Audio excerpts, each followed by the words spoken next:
Ils sont 8, âgés de 15 à 18 ans et membres de l'association Sport dans la ville. Eux aussi vont représenter la France lors d'un tournoi de foot en Afrique du Sud. Une compétition entre une trentaine d'associations venues du monde entier et dédiée à l'insertion des jeunes par le biais du sport. Il va y avoir un temps sportif, 10 jours de compétition et puis 5 jours qui vont être consacrés aux rencontres interculturelles. Ça va être un temps de partage et de vie absolument magique. Et on est vraiment très heureux que nos 8 jeunes puissent partir. On a 4 garçons, 4 filles qui sont des jeunes inscrits depuis longtemps à Sport dans la ville et qu'on a souhaité pouvoir récompenser pour la qualité de leur comportement à Sport dans la ville, mais aussi à l'école et puis chez eux. Des jeunes exemplaires donc, sélectionnés pour leur bon comportement parmi 420 candidats.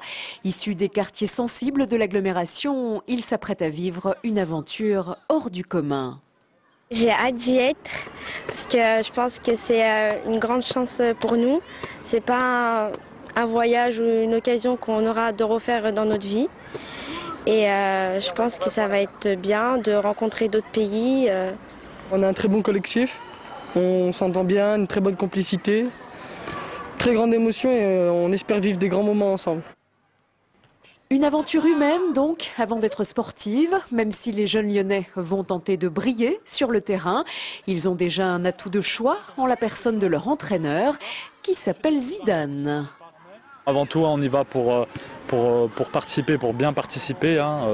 Les notions de plaisir, de bon comportement qu'on essaie de véhiculer tout au long de l'année avec l'association. On va essayer de qu'elles soient présentes là-bas lors du tournoi. Et puis les résultats, ça passera après, on dira. Quels que soient leurs résultats en Afrique du Sud, les jeunes de Sport dans la ville feront forcément mieux que les Bleus de Raymond Domenech. Je pense on va faire mieux largement. On a vu que cette équipe de France était un petit peu orpheline de certaines valeurs et là on a toutes les valeurs. Alors ils joueront peut-être moins bien individuellement mais collectivement ils vont être au top. Au top, les jeunes Lyonnais, c'est tout ce qu'on leur souhaite. Leur départ à Johannesburg est prévu le 27 juin.